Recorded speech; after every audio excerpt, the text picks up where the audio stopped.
తెలంగాణలో మొట్టమొదటి factory outlet Mukunda jewellers త్వరలో జూబ్లీహిల్స్ లో గ్రాండ్ ఓపెనింగ్. అన్ని బంగారు ఆభరణాలపై VA 2-12% మాత్రమే. త్వరపడండి. Breaking news. తెలంగాణ స్పీకర్ గడ్డం ప్రసాద్ ఇవాళ కీలక నిర్ణయం తీసుకునే అవకాశం ఉంది. బీఆర్ఎస్ నుంచి కాంగ్రెస్ లోకి ఫిరాయించారని ఆరోపణలు ఎదుర్కొంటున్న 5గురు ఎమ్మెల్యేల అనర్హతపై ఆయన నిర్ణయం తీసుకునే ఛాన్స్ ఉంటుంది. ఇక ఇవాళ మధ్యాహ్నం 3:30 గంటలకు స్పీకర్ ఆఫీస్కు రావాలని ఇప్పటికే 5గురు ఎమ్మెల్యేలకు అడ్వకేట్లకు గడ్డం ప్రసాద్ నోటీసులు పంపారు. అరకెపూడి గాంధీ, తెల్లం వెంకట్రావు, బండ్ల కృష్ణమోహన్ రెడ్డి, ప్రకాష్ గౌడ్, గూడెం మహిపాల్ రెడ్డిల అనర్హతపై స్పీకర్ నిర్ణయం తీసుకోబోతున్నారని చెప్తున్నారు. ఎమ్మెల్యేల అనర్హతపై నిర్ణయాన్ని ఈ నెల 18లోగా తమకు సీల్డ్ కవర్లో సమర్పించాలని సుప్రీం ఆదేశించడంతో ఇవాళ స్పీకర్ కీలక నిర్ణయం తీసుకున్నారనే చర్చ జరుగుతోంది.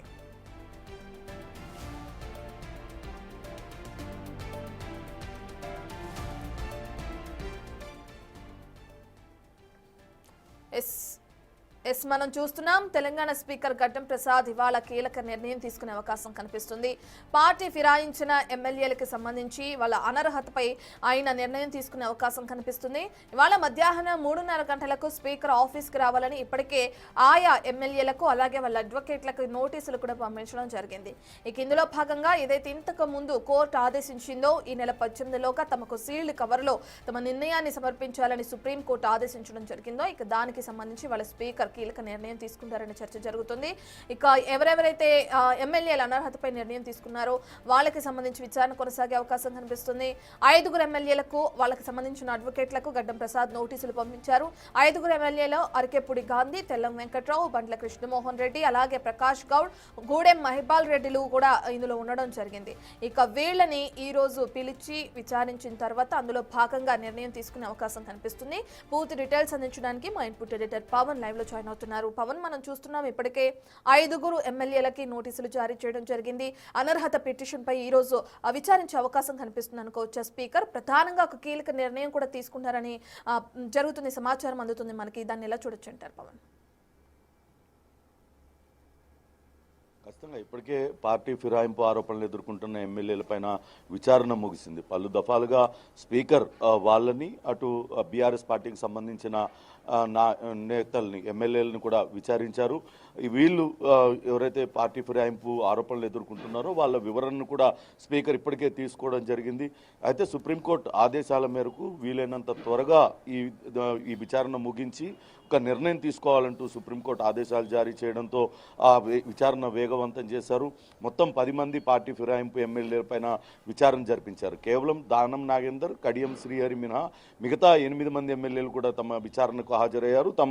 తాము బీఆర్ఎస్లోనే కొనసాగుతున్నామంటూ వాళ్ళు తమ వివరణ ఇచ్చారు. అలానే వాళ్ళు పార్టీ మారారంటూ దానికి సంబంధించిన ఆధారాలను కూడా అటు బీఆర్ఎస్ ఎమ్మెల్యేలు అటు స్పీకర్ కార్యాలయానికి అందజేశారు. ఈరోజు ప్రధానంగా 5గురు ఎమ్మెల్యేలకు సంబంధించి విచారణ పూర్తయింది. వాళ్ళ మీద ఒక నిర్ణయం తీసుకునే అవకాశం కనపడుతుంది. వాళ్ళలో ముఖ్యంగా అటు శేర్లింగంపల్లి ఎమ్మెల్యే అరకపూడి గాంధీతో పాటు అటు తెల్లం వెంకట్రావు, బండ్ల కృష్ణమోహన్ రెడ్డి, ప్రకాష్ గౌడ్, గూడెం మహిపాల్ రెడ్డి వీళ్ళందరూ కూడా ఉన్నారు. ఒకసారి మనం చూసినట్లయితే అరకపూడి గాంధీ ఆయన ప్రస్తుతం PAC చైర్మన్గా ఉన్నారు. ఆయన చాలా స్పష్టంగా ఆయన చెప్పారు, వాస్తవానికి ఎప్పుడైనా సరే అధికారంలో ఉన్న పార్టీ ప్రతిపక్షంలో ఉన్న నాయకుడికే PAC కమిటీ అధ్యక్షుడిగా PAC చైర్మన్గా బాధ్యతలు అప్పచెప్తుంది. అందులో భాగంగానే తనకు అప్పచెప్పారు. తాను ఎక్కడ కూడా కాంగ్రెస్ పార్టీలో చేరలేదు, కేవలం ముఖ్యమంత్రిని మర్యాదపూర్వకంగానే కలిశానంటూ ఆయన వివరణ ఇచ్చారు.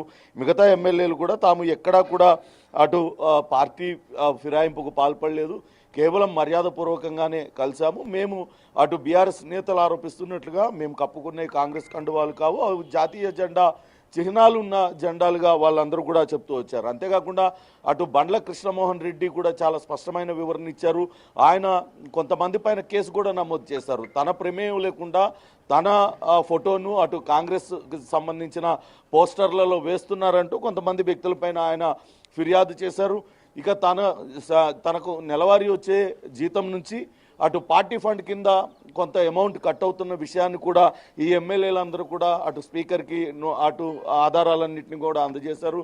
ఇక వీళ్ళకు సంబంధించి అటు అటు వివేక్తో పాటు కల్వకుంట్ల సంజయ్ వీళ్ళకు ఆపోజిట్గా విచారణకు హాజరయ్యారు. వీళ్ళు పార్టీ మారారని చింతా ప్రభాకర్ తదితర ఎమ్మెల్యేలందరూ కూడా హాజరయ్యారు. వీళ్ళు పార్టీ మారారు, ముఖ్యమంత్రితో కలిసి వేదికను పంచుకున్నాయి, లేకుంటే కాంగ్రెస్ కార్యకలాపాల్లో పాల్గొంటున్నారంటూ కొంతవరకు ఆధారాలు అందించడానికి ప్రయత్నించారు. ఇరుపక్షాల వాదనలు విన్న స్పీకర్ ఆ నిర్ణయాన్ని అయితే రిజర్వ్లో పెట్టారు. ఈరోజు తొలి విడతలో 5 ఎమ్మెల్యేలకు సంబంధించి నిర్ణయం అయితే వెలువడించనున్నారు. అయితే ఈ నిర్ణయం పైనే అటు అన్ని పక్షాలలో కూడా కొంత ఉత్కంఠ నెలకొనుంది. ఒకవేళ అనర్హత వేటు పడుతుందా, లేకుంటే వీళ్ళిచ్చిన ఆధారంగా వాళ్ళ అనర్హత వేటు ఉండదా అనే దానిపైనే ప్రస్తుతం అయితే ఉత్కంఠ కొనసాగుతుంది. ఈరోజు మధ్యాహ్నం 3:30 గంటల సమయంలో దీనిపైన ఒక తీర్పు వెలువడే అవకాశం ఉంటుంది. రత్న. ఎస్ పవన్, 18 ఒక సీల్డ్ కవర్లో తమకి సమర్పించాలి అంటూ కూడా కోర్టు ఆదేశించడం మనం చూస్తున్నాం. 18 అంటే రేపే, అంటే రేపటి వరకు కోర్టు నిర్ణయం కూడా తెలిసే అవకాశం ఉంటుంది అనుకోవచ్చా? అయితే బీఆర్ఎస్ కి సంబంధించి నేతలు ఎవరైనా స్పందిస్తున్నారా? ఎందుకంటే స్పీకర్ కీలక నిర్ణయం తీసుకొని ఉన్నారు కదా, దానికి సంబంధించి. ఖచ్చితంగా సుప్రీంకోర్టు కొన్ని కీలక వ్యాఖ్యలు చేసింది. స్పీకర్ అనర్హత విచారణ చేపట్టడంలో జాప్యం చేస్తున్నారంటూ అటు బీఆర్ఎస్ ఎమ్మెల్యేలు అటు కోర్టు నోటీసుకు తీసుకెళ్లడం, దాంతో కోర్టు కొంత గడువు విధించింది. 18వ తారీఖున డెడ్ లైన్గా పెట్టింది. రేపటి లోపల దీనిపైన విచారణ ముగించాలంటూ కోరింది. అయితే స్పీకర్ కార్యాలయం కొంత గడువు కోరింది. ఇప్పటికే విచారణ జరుగుతూ ఉంది, విచారణ దశలోనే ఉంది.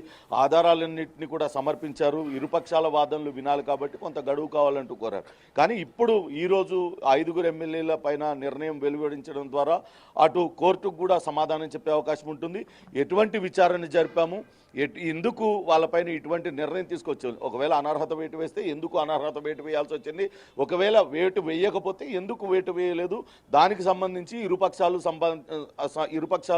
సమర్పించిన ఆధారాలను కూడా కోర్టుకు తీసుకెళ్లి కోర్టులో సమర్పించే అవకాశం ఉంటుంది. ఇప్పటిదాకానైతే అటు ఎమ్మెల్యేలందరూ కూడా తాము ఎక్కడా కూడా పార్టీ ఫిరాయింపుకు పాల్పడలేదు, తమకు నెలవారీ అటు ఎమ్మెల్యేగా ఏదైతే జీతాన్ని అందుకుంటున్నామో ఆ జీతం నుంచి పార్టీ ఫండ్గా కట్ అవుతున్న 5,000 రూపాయలు కట్ అవుతున్నాయంటూ దానికి సంబంధించిన రిసిప్ట్లు కూడా పెట్టారు. ఇక అరకపూడి గాంధీ లాంటి వాళ్ళైతే ప్రతిపక్ష నాయకుడికే పిఎస్సి చైర్మన్గా ఇచ్చే సాంప్రదాయం కొనసాగుతూ ఉన్నది కాబట్టి తనకి ఇచ్చారు తప్పితే అందులో ఎటువంటి ఇది లేదంటూ కూడా ఆయన కూడా దానికి సంబంధించిన ఆధారాలు గత కొన్నేళ్లుగా సభ జరుగుతున్న సమయంలో గత కొన్నేళ్లుగా ప్రభుత్వాలు ఏర్పడినప్పుడు ఎవరిని ప్రతిపక్ష నేతల్ని పిఎస్సి చైర్మన్గా ఎన్నుకున్నారు, వాటికి సంబంధించిన వివరాలన్నింటినీ కూడా సమర్పించారు. దాంతో ఇప్పుడు స్పీకర్ ఏ నిర్ణయం తీసుకుంటారనే దానిపైన అయితే ఉత్కంఠ నెలకొనుంది. అలానే రేపు కోర్టుకు అటు స్పీకర్ కార్యాలయం ఏమేమి జాబితా సమర్పిస్తుందనే దానిపైన కూడా కొంత ఆసక్తి నెలకొన్న పరిస్థితి అయితే ఉంది. రత్న. పవన్, ప్రధానంగా మనం చూసుకుంటే ఎవరైతే ఎమ్మెల్యేలు ఉన్నారో ఒకవేళ వాళ్ళపైన అనర్హత వేటు పడితే తర్వాత ఎటువంటి పరిణామాలు చోటు చేసుకుంటాయి అనుకోవచ్చు? ఒకవేళ అనర్హత వేటు పడినట్లయితే ఎమ్మెల్యేలందరూ కూడా అక్కడ తిరిగి ఆయా నియోజకవర్గాలలో మరోమారు ఉప ఎన్నిక అనివార్యం అవుతుంది. కానీ ఇప్పటిదాకా చూస్తున్న పరిస్థితులను మనం గమనించినట్లయితే కేవలం అటు దానం నాగేందర్ మాత్రమే కొంత ఇబ్బందికర పరిస్థితులు ఉన్నాయి. ఎందుకంటే ఆయన ఎమ్మెల్యేగా గెలిచిన తర్వాత పార్టీ మారారు, కానీ ఆయన అక్కడ ఆ పార్టీ బీఫామ్ మీద గెలిచి బీఆర్ఎస్ బీఫామ్ మీద గెలిచి తర్వాత సికింద్రాబాద్ ఎంపీగా కాంగ్రెస్ పార్టీ నుంచి కంటెస్ట్ చేసిన నేపథ్యంలో అది గట్టి ఆధారాలుగా బీఆర్ఎస్ పార్టీ చూపిస్తుంది. అందుకే అటు దానం నాగేందర్కి ఒక్కడికే కొంత ఇబ్బందికర పరిస్థితి ఉంది. అలానే కడియం శ్రీహరి పైన కూడా బీఆర్ఎస్ ఎమ్మెల్యేలు తీవ్రమైన ఆరోపణలు చేస్తూ ఉన్నారు.